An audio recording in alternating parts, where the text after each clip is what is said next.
Galotchkalarim chap tarafga qiyshayib ketmasligi uchun bir usuldan foydalanaman. Bugun sizlarga shuni ko'rsatib bermoqchiman. Bilaman, professional to'quvchilarga bu qiziq emas. Bemalol sizlar o'tkazib yuborsanglar bo'ladi, lekin endi boshlayotganlar uchun foydasi tegadi. Demak, krючокка tiqqanimizda bilasizlar, krючок shunaqa o'rtasidan, ikkita ipi qoq o'rtasidan chiqib turadi.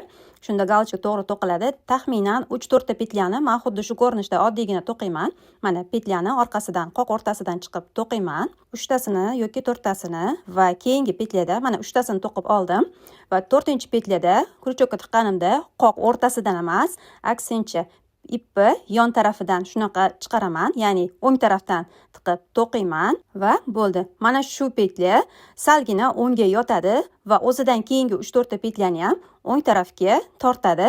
Shuni hisobiga petlalarimning hammasi chapga qiyshayib ketmaydi. Agarda har 3-4 ta petladan keyin xuddi shu usulda to'qisanglar, sizlarning ham galochkalaringlar chap tarafga qiyshaymasdan bir tekis chiqadi. Videoni saqlab olib, albatta bu usuldan foydalanib ko'ringlar.